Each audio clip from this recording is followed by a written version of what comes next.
Hello दोस्तों, नमस्कार। मैं मनीष सैनी एक बार फिर से न्यूज़ जंक्शन स्टूडियो से आपके सामने प्रस्तुत हूँ एक और नई यूट्यूब वीडियो के साथ। पिछले वीडियो में हमने पढ़ा था अधिगम के बारे में, अधिगम की परिभाषाएं, अधिगम की विशेषताएं, अधिगम को प्रभावित करने वाले कारक, अधिगम की विधियां। सबसे उपयुक्त विधि को करके सीखने की विधि माना गया है। अधिगम के नियम थॉर्नडाइक के अनुसार प्रमुख 8 नियम माने गए। तथापि प्रभाव ट्रिक से हमने पढ़ा तत्परता का अभ्यास का संतोष असंतोष का नियम, और गौण नियमों में हमने ट्रिक बनाई थी बहुमान, आंशिक आत्म साहचर्य, बहुप्रतिक्रिया का नियम, मनोवृत्ति का नियम, आंशिक क्रिया का नियम, आत्मीकरण या सादृश्यता का नियम और साहचर्य परिवर्तन का नियम। आज हम विस्तार से अध्ययन करेंगे अधिगम के सिद्धांतों का। सबसे पहले हम लेते हैं थॉर्नडाइक का सीखने का या प्रयत्न या भूल का सिद्धांत। यह सिद्धांत जो था वो एक अमेरिकी मनोवैज्ञानिक एडवर्ड ली थॉर्नडाइक के द्वारा दिया गया। और किस सन में दिया गया था? 1913 ईस्वी में। थॉर्नडाइक ने एक पुस्तक लिखी जिसे शिक्षा मनोविज्ञान अर्थात एजुकेशन साइकोलॉजी नाम दिया गया। थॉर्नडाइक को प्रथम शैक्षिक मनोवैज्ञानिक भी कहा जाता है। थॉर्नडाइक ने जो अपना प्रयोग किया था वह एक भूखी बिल्ली पर किया। थॉर्नडाइक ने अपना प्रयोग किस पे किया था? एक भूखी बिल्ली पर। भूखी बिल्ली को एक बॉक्स में बंद किया गया और जिसको नाम दिया गया पजल बॉक्स। भोजन और उद्दीपक के लिए, भोजन अर्थात उद्दीपक का कार्य करने के लिए बिल्ली के लिए क्या रखी गई? मछली। थॉर्नडाइक के नियमों के उपनाम: उद्दीपन अनुक्रिया का सिद्धांत अर्थात किसी भी चीज़ को उद्दीपक को अनुक्रिया करना। प्रयास व त्रुटि का अर्थात बार बार प्रयास करना, त्रुटि करना, उसके बाद में ही सीखना। संयोजनवाद का अर्थात किसी भी उद्दीपन के साथ संयोजन होना बंद।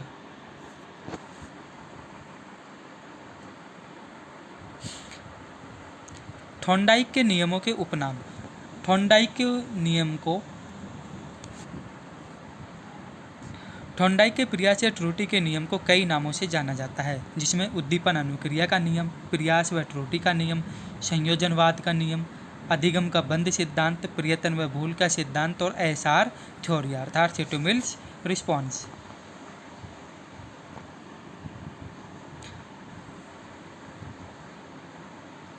थॉर्नडाइक का सीखने का सिद्धांत या प्रयत्न भूल का सिद्धांत को प्रयास व त्रुटि का सिद्धांत भी कहा जाता है। ईएल थॉर्नडाइक ने प्रयत्न व भूल के सिद्धांत के बारे में बताते हुए कहा कि जब कोई व्यक्ति कोई कार्य सीखता है तो उसके सामने विशेष स्थिति या उद्दीपक अर्थात स्टिमुलस होता है। किसी भी कार्य को करने के लिए उद्दीपक का होना बहुत ज़रूरी है, तो उसे विशेष प्रकार की प्रतिक्रिया अर्थात रिस्पॉन्स करने के लिए क्या करता है? प्रेरित करता है। जैसे कि आप सभी रीट अभ्यर्थियों के लिए इस वैकेंसी में एक सीट लेना, एक वैकेंसी अपने लिए बनाना उद्दीपक का कार्य है, और इसके लिए आपको रिस्पॉन्स करना करेगा रेगुलर पढ़ाई करना, वो भी एकाग्रचित रूप से। इस प्रकार एक विशिष्ट उद्दीपक का एक विशिष्ट अनुक्रिया में संबंध स्थापित हो जाता है, इसलिए इसे उद्दीपक अनुक्रिया संबंध भी कहा जाता है। स्टिमुलस अर्थात उद्दीपक का कार्य किया इस नियम में मछली के मांस ने, जबकि रिस्पॉन्सर थी बिल्ली और बिल्ली की भूख। थॉर्नडाइक का प्रयोग: थॉर्नडाइक ने अपना प्रयोग एक भूखी बिल्ली पर किया, उसे एक बॉक्स में बंद किया जिसे पजल बॉक्स कहा जाता है, और बॉक्स के अंदर रखा गया एक मछली का टुकड़ा और बॉक्स के अंदर लगाया गया एक लीवर या बटन। भूखी बिल्ली भोजन प्राप्त करने के लिए पिंजरे में बाहर निकलने के लिए अनेक त्रुटिपूर्ण प्रयास करती है। बिल्ली के लिए भोजन जो था एक उद्दीपक का काम कर रहा था, और उद्दीपक के कारण बिल्ली प्रतिक्रिया कर रही थी अर्थात क्या कर रही थी?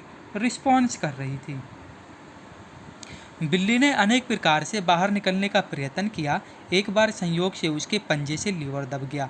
लीवर दबने से पिंजरे का दरवाज़ा खुल गया और भूखी बिल्ली ने पिंजरे से बाहर निकलकर भोजन को खाकर अपनी भूख को शांत किया।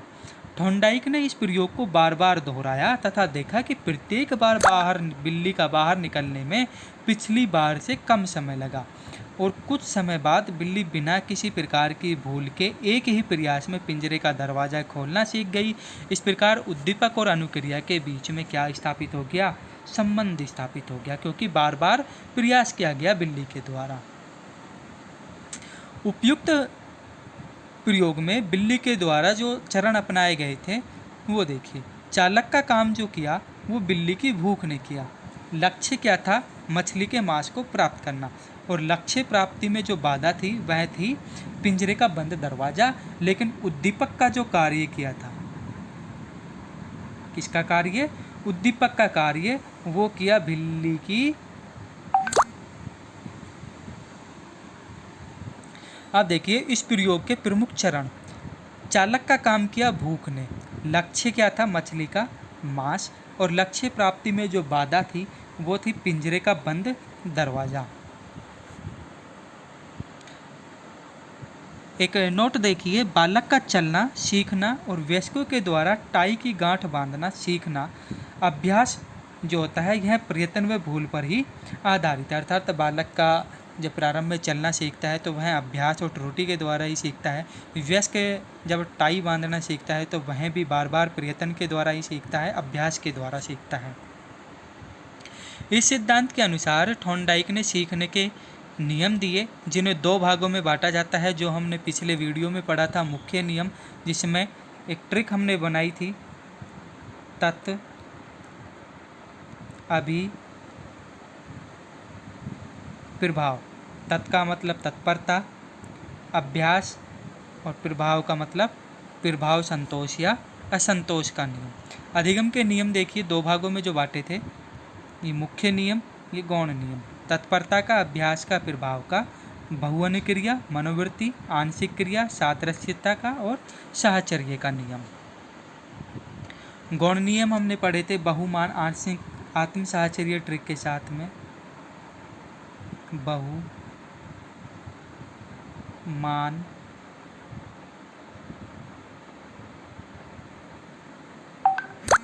आंशिक, आत्म साहचर्य। प्रयास व त्रुटि से का शिक्षा में महत्व। इस सिद्धांत का हमें शिक्षा में क्या महत्व है? इस विधि के द्वारा सीखने की क्रिया जो है वह सरल हो जाती है। यह सिद्धांत करके सीखने पर बल देता है और आधुनिक समय में बहुत ही उपयोगी है। यह सिद्धांत मंदगति या मंदबुद्धि बालकों के लिए बहुत ही उपयोगी है। प्रश्न में पूछा जा सकता है कि मंदबुद्धि बालकों के लिए सबसे उपयोगी विधि कौन सी है या कौन सा अधिगम का प्रकार हो सकता है? तो थॉर्नडाइक का नियम। प्रयास व त्रुटि का शिक्षा में महत्व। इस विधि के सीखने की जो क्रिया है वह सरल हो जाती है। यह सिद्धांत करके सीखने पर बल देता है, जो आधुनिक समय में बहुत ही उपयोगी है। यह सिद्धांत बड़े तथा मंदबुद्धि बालकों के लिए बहुत ही उपयोगी होता है। भाषा में शुद्ध उच्चारण प्रयास व त्रुटि के द्वारा ही सीखा जाता है। इस विधि से अनुभव से लाभ उठाने की क्षमता का विकास होता है। इस सिद्धांत के द्वारा धैर्य व परिश्रम के गुणों का विकास होता है। साइकिल चलाना, गणित के प्रश्न हल करना, कलाकृतियाँ बनाना आदि इस सिद्धांत का विशेष महत्व है। छोटे बालकों के सीखने के लिए यह जो सिद्धांत है बहुत ही महत्व रखता है। यदि आप हमारी पीडीएफ फाइल पर रीड ग्रुप से जुड़ना चाहते हैं तो आप हमारे न्यूज जंक्शन से manish.com पर जाकर के वहाँ से इस वीडियो की पीडीएफ फाइल्स और अन्य रीड स्टडी नोट्स वहाँ से ले सकते हैं। चलिए अब शुरू करते हैं अनुकूलित अनुक्रिया का सिद्धांत। अनुकूलित अनुक्रिया का सिद्धांत, इसके जो प्रतिपादक हैं वो आई.पी. पावलोव अर्थात इवान पेट्रोविच पावलोव, जो कि एक रूसी शरीर शास्त्री मनोवैज्ञानिक थे। इनका यह अध्ययन इतना महत्वपूर्ण हुआ कि इन्हें 1904 में इवान पेट्रोविच पावलोव को इनके इस सिद्धांत के लिए 1904 में नोबेल पुरस्कार से पुरस्कृत किया गया। पावलोव के इस सिद्धांत को अनुबंधित अनुक्रिया का सिद्धांत भी कहा जाता है। पावलोव को अनुबंधन का जनक कहा जाता है, बहुत ही इम्पोर्टेंट है। पावलोव ने कुत्ते की पैरोटिड ग्रंथि का ऑपरेशन कर लार को इकट्ठा किया था। इस सिद्धांत के अन्य नाम शास्त्रीय अनुबंधन का सिद्धांत भी इसे कहते हैं। संबंध प्रतिक्रिया का सिद्धांत, CR थ्योरी अर्थात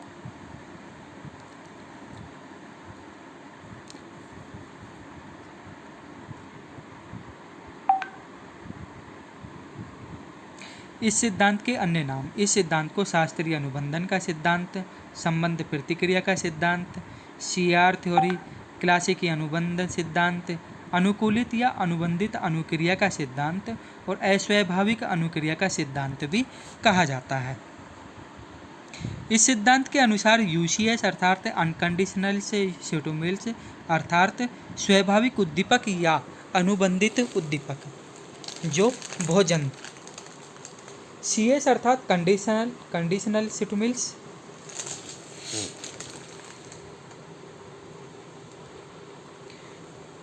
UCS अनकंडीशनल स्टिमुलस स्वाभाविक उद्दीपक का कार्य करता है भोजन, CS कंडीशनल स्टिमुलस अर्थात घंटी ने किसका काम किया था, अस्वाभाविक उद्दीपक का अर्थात अनुबंधित उद्दीपक का, UCR अनकंडीशनल रिस्पॉन्स स्वाभाविक अनुक्रिया और अनानुबंधित अनुक्रिया का कार्य किया लार ने, CR कंडीशनल रिस्पॉन्स स्वाभाविक अनुकूलित अनुक्रिया या अनुबंधित अनुक्रिया का कार्य जो किया था वह किया था लार ने।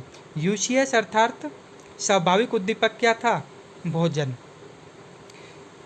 अस्वाभाविक उद्दीपक घंटी, जबकि स्वाभाविक अनुक्रिया थी लार आना। भोजन देख के लार आना स्वाभाविक अनुक्रिया है। पावलाव का प्रयोग, पावलाव ने अपना प्रयोग किस पे किया था, कुत्ते पर किया था। चलिए इस सारणी से अध्ययन करते हैं। स्वाभाविक उद्दीपक अर्थात UCS अर्थात स्वाभाविक उद्दीपक क्या था, भोजन, और इसके प्रति स्वाभाविक अनुक्रिया क्या हुई, लार का आना। उसके बाद में द्वितीय चरण में अस्वाभाविक उद्दीपक दिया गया और अस्वाभाविक उद्दीपक क्या थी, घंटी। उसके साथ में भोजन प्रस्तुत किया गया और भोजन क्या था, स्वाभाविक। उसकी अनुक्रिया क्या हुई, वहीं फिर से स्वाभाविक अनुक्रिया जो थी लार का आना। तीसरे चरण में फिर से अनुबंधित उद्दीपक अर्थात केवल घंटी को बजाया गया और अनुबंधन के कारण स्वाभाविक अनुक्रिया फिर से हुई अर्थात लार फिर से आई।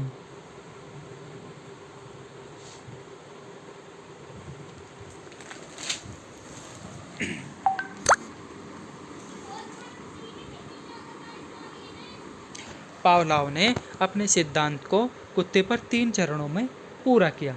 पहले चरण के अंतर्गत स्वाभाविक उद्दीपक अर्थात उसने भोजन दिया।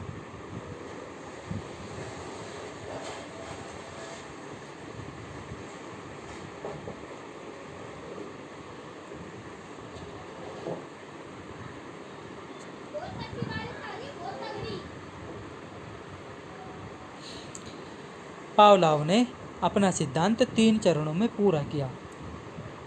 पहले चरण में स्वाभाविक उद्दीपक अर्थात भोजन दिया गया और भोजन देने के कारण जो स्वाभाविक अनुक्रिया थी लार प्राप्त की गई। दूसरे चरण में अस्वाभाविक उद्दीपक के तौर पे घंटी बजाई गई और घंटी के साथ में भोजन दिया गया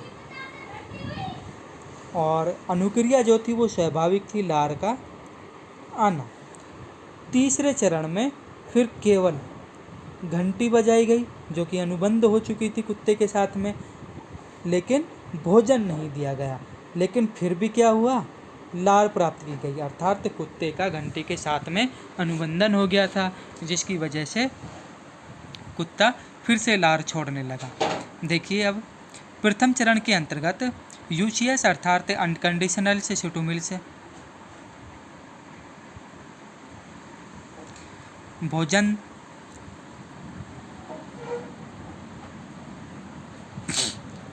प्रथम चरण के अंतर्गत देखिए UCS अर्थात भोजन दिया गया और UCR अर्थात अनकंडीशनल रिस्पॉन्स अर्थात क्या प्राप्त की गई, लार प्राप्त की गई। इस प्रयोग में कुत्ते को स्वाभाविक उद्दीपन होने अर्थात अनानुकूलित उद्दीपन या अनानुबंधित उद्दीपन भोजन प्रस्तुत किया गया, जिसके प्रति कुत्ते ने स्वाभाविक अनुक्रिया की अर्थात क्या प्रवाहित की, लार प्रवाहित की।